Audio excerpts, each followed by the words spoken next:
राधे राधे मित्रों। आज की इस अलौकिक कथा के माध्यम से हम ये जानेंगे कि किस पाप के कारण कलयुग की स्त्रियां समय से पहले ही विधवा हो जाती हैं और ऐसे कौन से कार्य हैं जो एक स्त्री को अपने जीवन में कभी नहीं करना चाहिए, अन्यथा उन्हें इसका दुष्परिणाम भुगतना पड़ता है।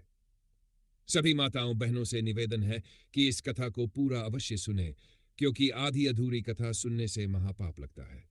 तो चलिए, आपका ज्यादा समय न लेते हुए कथा को प्रारंभ करते हैं।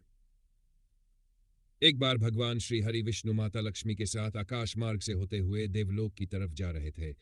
तभी रास्ते में माता लक्ष्मी ने भगवान विष्णु से पूछा, हे नाथ, कलयुग की स्त्रियां किस पाप के कारण समय से पहले विधवा हो जाती है?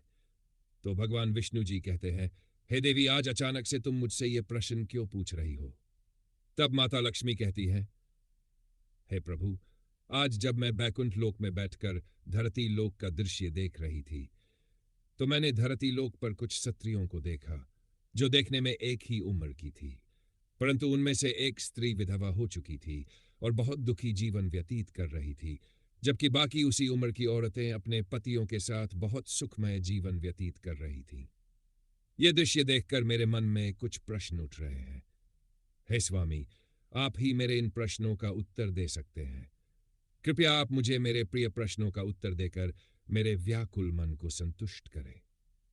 माता लक्ष्मी की बात सुनकर भगवान विष्णु जी कहते हैं, हे देवी लक्ष्मी, तुम्हारे मन में जो भी प्रश्न उठ रहे हैं, निश्चित होकर पूछो।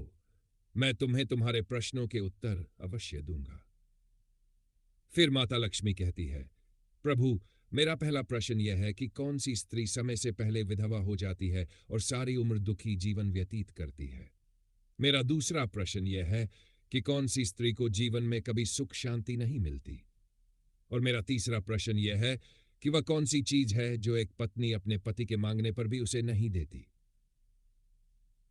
इस प्रकार माता लक्ष्मी के तीनों प्रश्नों को सुनकर भगवान विष्णु जी कहते हैं, हे देवी, तुम जिन स्त्रियों की बात कर रही हो, उनमें से एक स्त्री समय से पहले ही विधवा होकर अपना दुखी जीवन व्यतीत कर रही है, और वहीं पर अन्य स्त्रियां सुहागन है और अपने पति के साथ सुखी जीवन व्यतीत कर रही है।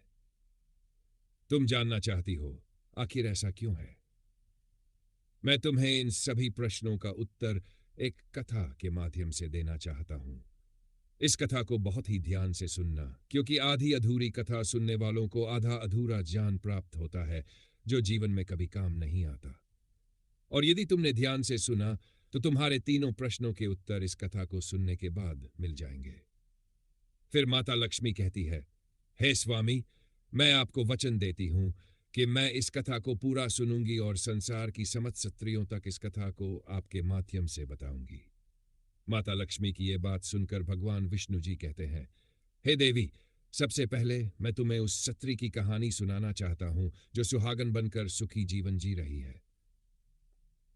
कहानी का पूरा पाठ यहां बहुत विस्तृत है, जिसे आपने पहले ही साझा किया है। इसे शब्दशः जोड़ने के लिए मैं दोबारा इसे लिखकर प्रस्तुत कर सकता हूं। कृपया बताएं, क्या मैं पूरा पाठ जारी रखूं?